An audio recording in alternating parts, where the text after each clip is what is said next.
Hello, this is Dr. Heidi Horsley, Executive Director of the Open to Hope Foundation, and I'm here today with Bridget Park. And Bridget, I know we spoke earlier and you said that you had a brother die, and I did too, so we're both bereaved siblings, and my heart goes out to you. What kinds of things do people that have had, kids that have had a sibling die, what kind of things do they need that will help them? Definitely your family, and I think one important thing is you need to let others love you, to love on you and to be there for you. Sometimes it's hard and you don't want people to feel sorry for you, and also to love others, just love overall and just to be there for one another.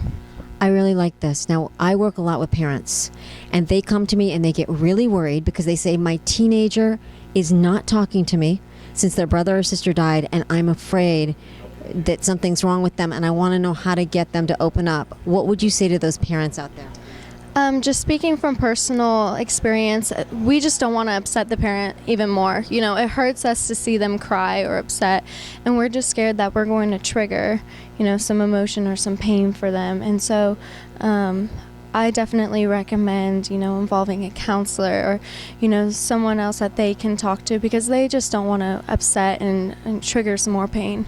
Bridget, I love what you're saying, and I totally agree with you, and that's why I didn't share with my parents. And I want to tell all you parents out there, are you listening to Bridget and myself? We are trying to be good kids, and that's why we are not grieving in front of you, because you've been through a lot, and we don't want you to go through anything else. What are the kinds of things that help kids that have had a sibling die? I would honestly say support. You can't get through something so tragic on your own, and also parents play a major role. You lost a child, but you also still have a child that exists, and they need to carry on with their lives, and they don't want to feel like they're a burden to parents because they lost their sibling. And so I think it's very important that parents, yes, as a family, we do honor that lost loved one, but we also continue with our lives and moving forward. Absolutely. This is so important, this information, because you still have your surviving children, and they need to live their life to the fullest and experience positive things in their lives, and we need to carry on our brother's legacy, which we're doing, and celebrate their lives, because they were bigger than life and they'd want us to do that, right? Right. And so is there anything else you'd say if there's a kid out there that has just had the death of a brother or sister and they don't know how they're going to survive it, and they're really mad that this has happened? What would you say to them?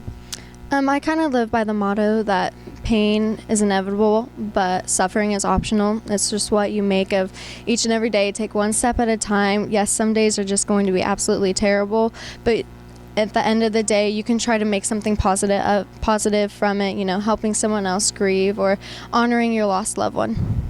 Wow, I love that. That's great advice.